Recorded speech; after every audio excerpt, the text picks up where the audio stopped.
t'assure. Viens, avance encore un petit peu. C'est à Bombay, dans la Basse-Meuse, que nous avons rencontré un endroit où règne une telle sérénité qu'on se croirait à des années-lumière de la civilisation. Cet endroit s'appelle l'oasis des ânes. Nous sommes allés à la rencontre de ces animaux si sympathiques et pourtant si méconnus, qui vivent désormais ici en attendant une éventuelle adoption après avoir bien souvent vécu des choses bien difficiles à cause de l'être humain sans scrupules. Nous y avons rencontré Muriel Smits, responsable du refuge. Quand on arrive chez vous, on est d'abord étonné par le nombre d'ânes que vous avez. Pourtant, en Belgique, on ne se sert pas des ânes comme animaux de bât, ni pour tirer les attelages, si ce n'est parfois pour le plaisir, et en tout cas pratiquement plus jamais comme moyen de locomotion. Alors comment expliquer que vous avez autant d'ânes chez vous?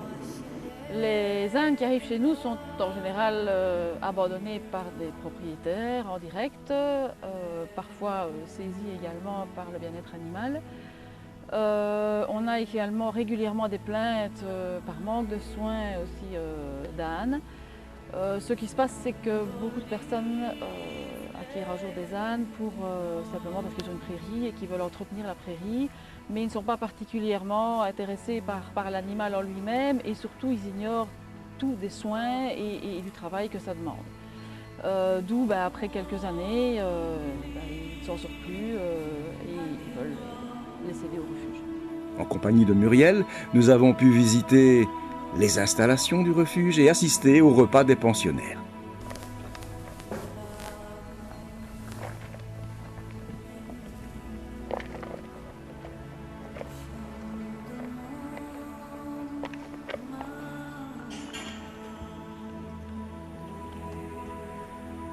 Après le repas, nous avons pu également assister à leur sortie en prairie.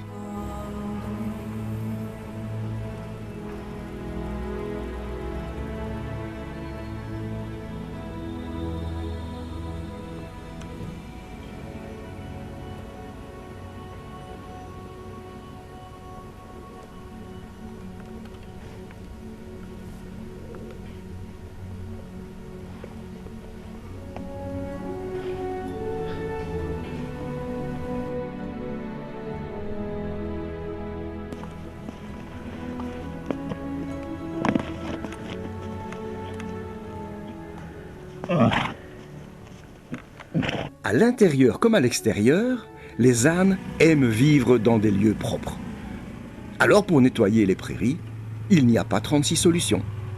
Muriel, votre mari là, il ne tombe pas la pelouse. Qu'est-ce qu'il fait là? Non, pas du tout. Donc c'est une machine pour ramasser les crottins en prairie. Donc jusqu'à il y a un an d'ici, on faisait ça manuellement tous les jours. Donc c'était quand même un travail assez important.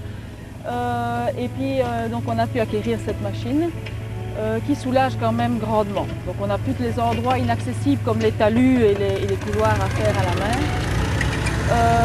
On tient à ramasser les crottins pour plusieurs raisons. D'abord parce que nous travaillons beaucoup avec des médecines naturelles et donc nous vermifugeons également avec des produits naturels. Le fait d'enlever les crottins évidemment enlève la source du ver. La deuxième chose, c'est qu'étant donné que les ânes mangent trop dans nos régions, on est obligé de les laisser surpâturer pour éviter qu'ils grossissent trop. Et donc ce serait un champ de crottins assez rapidement. Donc, Muriel, merci beaucoup de nous avoir reçus. J'avais envie depuis tantôt de terminer avec une petite blague de potache. Dites-moi, quand un âne n'apprend pas bien, est-ce qu'on lui met un bonnet d'élève? Ah, alors, le mystère du bonnet d'âne, c'est bien d'en parler. En fait, c'est quelque chose qui a été totalement transformé au fur et à mesure. Au départ, c'était quelque chose de tout à fait positif au niveau de l'âne. Les gens connaissaient très bien les ânes d'ailleurs. Ils voulaient simplement faire descendre la sagesse de l'âne dans l'enfant turbulent. Ah. Voilà d'où vient l'histoire du bonnet d'âne. Parce que quand on connaît les ânes, on sait que ce sont des animaux hyper intelligents et hyper réfléchis. Alors je peux vous dire une chose, nous sommes ici à Bombay en province de Liège, pas en Inde. Il n'y a pas de vaches sacrées, mais je peux vous dire une chose, Muriel, vous avez de sacrés ânes. Oui, merci de votre visite, merci à vous.